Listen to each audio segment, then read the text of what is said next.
Hey, what's up guys? Welcome to Learn and Explore. مراسم خوشم که گرمانه در ویدیویی ندا.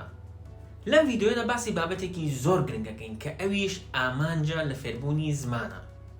کاته که تو فیری زمانی که نوع بید، سرتا ابی آمانجا که تبید با فربونی او زمانه. و خودی آمانجا که واد لیکات که بردوان بی لفربونی او زمانه. بوی زور گرنگه که آمانجا که وابو خود دابنید، که وات لبکات بردوام بیت و وات لبکات که موتیویت بیت لفربونی او زمانه. استا باسی دو آمانجا که این دو جور آمانجا که این یکی کن وات لیکات ساد بیت و بردوام نبید لسر فربونی او زمانه. آمانجا که تریشان وات لیکات که بردوام بیت. یکم یان آمانجا که وات لناکات بردوام بیت. اویش چیه؟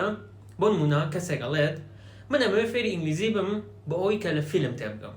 باشنیه آمانجی ام کسا لفربونی انگلیزی تنها بوی که لفیلم تبگه.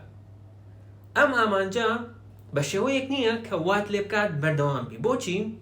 بو اوی لعنه تو سیری یک دو فیلم کیت هست کیت ام فیلمانه قرصنو لیان تناگید به انگلیزی. بویا پنا ابیت بر جرنوس. اروید به جرنوسی کردی سیری فیلم مکانه کیت بم شوازش لفیلم مکان تی اگیتو ورده وات لیت که واد لفربونی زمانه که بینی تو تنها بروید با جرنوسی کردی سیری فیلم مکان کیتو بم شوازه لیش یان تی اگیتو آمانجگی خود پیکا بلام آمانجی اوت نپیکا ها که فیری زمانه که بید تنها توانیو تا که لفیلم مکان تبگید ببی اوی که فیری زمانه که بید.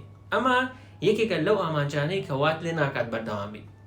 آمانجی که وات لی اکات بردوام بید لفربونی او زمانه اوی که بون منو کسی قلت من امروز فری انگلیزی بم بو اوی که امروز برام لامریکا لزانکو یک اوی بخونم یان امروز برام بو امریکا لوی ایش بکمو لوی نشتجم. اما آمانجی که اونا گوره که وات لی اکات بردوام بید لفربونی ام زمانه.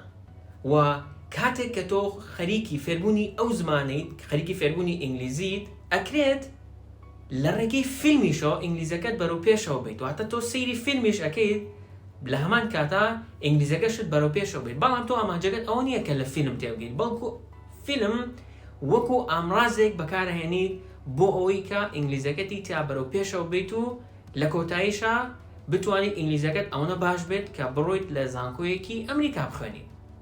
و حتی ام دو جور آمانجا من هیا که زور گرینگه حل سرطاوه بزنید که چه آمانجا کت هیا با فربونی انگلیزی با اوی که بردوام بید لسریو لنیوی رگه سر نبیدو. که وایا آمانجا که اونا گوره بخود دابنه که وات لبکات بردوام بید لفربونی زمانه که و لکوتایا بطاوی فری او زمانه بید. باید آمانج زور گرینگه با من لیریا پسرک لایو کم اویش اویا که آمانجی تو لفربونی انگلیزی چه با اتو فری انگلیزی بید. آیا بوی اتو که فری انگلیزی بید لباری هموی خلقی گیتر فری انگلیزی بید و توش هر وکو او عالمه وکو لشاوی او عالمه اتو فری انگلیزی بید ببیوی که هیچ آمانجا که هبه. آیا یان آمانجا که هیو اونا گوره که وات لبکات بردوام بید. لکومنت بینو سبب زنین آمانجی ایو چی لفربونی انگلیزی.